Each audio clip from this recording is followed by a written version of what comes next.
भाइयों और बहनों, आज मैं आप लोगों को बताने वाला हूँ कि सदोष अवरोध और सदोष परिरोध क्या होता है। तो भारतीय दंड संहिता की धारा 339 में सदोष अवरोध को बताया गया है तथा धारा 340 में सदोष परिरोध को बताया गया है। तो सबसे पहले हम लोग समझते हैं कि सदोष अवरोध क्या होता है। यदि किसी व्यक्ति द्वारा किसी अन्य व्यक्ति को किसी एक निश्चित दिशा में जाने से रोक दिया जाता है जहाँ पर कि उस व्यक्ति को जाने का अधिकार होता है, तब इसे हम सदोष अवरोध कहते हैं। यदि किसी व्यक्ति द्वारा इस अपराध को किया जाता है तब उसे 1 माह तक का कारावास तथा 500 रुपये का जुर्माना या फिर दोनों से दंडित किया जाता है। इसके बाद हम लोग बात करते हैं सदोष परिरोध। सदोष परिरोध क्या होता है? इसे इंग्लिश में रॉन्गफुल कन्फाइनमेंट बोलते हैं।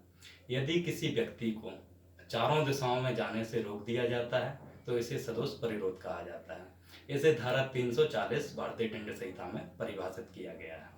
इसे हम एक उदाहरण के माध्यम से समझते हैं कि यदि किसी व्यक्ति को एक बंद कमरे में, जो कि चारों तरफ से दीवारों से घिरा हुआ है, जहाँ पे कोई खिड़की या अन्य कोई दरवाजा नहीं है, वहाँ पे उसको रोक दिया जाता है तो इसे सदोष परिरोध कहा जाएगा। या फिर इसको हम एक अन्य उदाहरण के माध्यम से समझते हैं कि यदि किसी व्यक्ति को एक बंद कमरे में रख दिया गया है तथा बाहर गेट खुला हुआ है और बाहर 2 पहरेदार बैठा दिए हैं जो जिनके हाथ में बंदूक दी हुई है, तब भी उस व्यक्ति को सदोष परिरोध में रखा गया है यह कहा जाएगा, क्योंकि वह व्यक्ति बाहर निकलेगा तो उन व्यक्तियों द्वारा जिनके हाथ में बंदूक है उसे जान से मार दिया जाएगा। तब इसको भी हम लोग सदोष परिरोध कहेंगे। यदि किसी व्यक्ति द्वारा इस अपराध को, सदोष परिरोध के अपराध को किया जाता है, तब उसे 1 वर्ष के कारावास या फिर 1000 रुपये के जुर्माने से दंडित किया जाएगा। इसके बाद बात करते हैं हम लोग धारा 343 की, कि यदि किसी व्यक्ति को 3 या 3 से अधिक दिनों के लिए सदोष परिरोध किया गया है तब उसे 2 वर्ष के कारावास तक की सजा सुनाई जाएगी। इसके बाद बात करते हैं हम लोग धारा 344 की।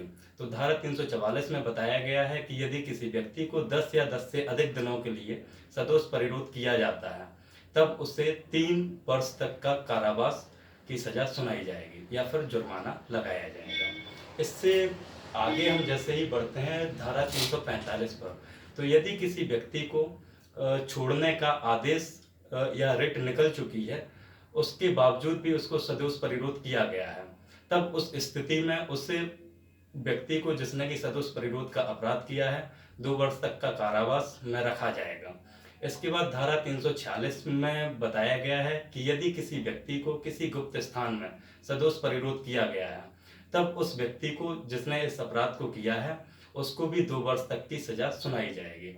इससे थोड़ा सा आगे बढ़ते हैं हम लोग धारा 347 पर। तो धारा 347 में बताया गया है, यह एक बहुत महत्वपूर्ण धारा है, क्योंकि यदि किसी व्यक्ति को कोई प्रॉपर्टी या संपत्ति या फिर कोई मूल्यवान संपत्ति, धन जेवर जो भी है उसके पास, कोई भी प्रॉपर्टी या फिर कोई अन्य अवैध कार्य कराने के उद्देश्य से सदोष परिरोध किया जाता है, तब इस स्थिति में ऐसे अपराधी को, जिसने कि सदोष परिरोध का अपराध किया है, उसको 3 वर्ष तक के कारावास की सजा सुनाई जाती है और जुर्माना भी लगाया जाता है। इससे हम लोग थोड़ा सा और आगे बढ़ते हैं धारा 348 पर।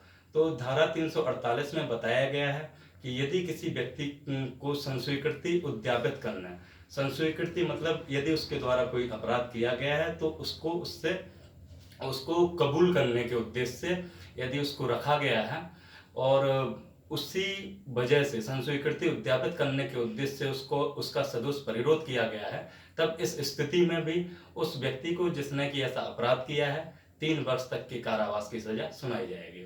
तो दोस्तों, यदि हमारे द्वारा कोई भी हमारे आसपास में किसी व्यक्ति को बंदी बना के रखा गया है तो उस व्यक्ति द्वारा सदोष परिरोध का अपराध किया गया है, तो हम लोगों का यह फर्ज बनता है कि जैसे ही ऐसी कोई जानकारी हमारे संज्ञान में आती है तो हमें निकटतम जो भी थाना है वहाँ पे जानकारी देनी चाहिए और जितना भी हो सके इस प्रकार के अपराधों को, जो कि हमारे आसपास ही घटित होते हैं, रोकने का प्रयास करना चाहिए।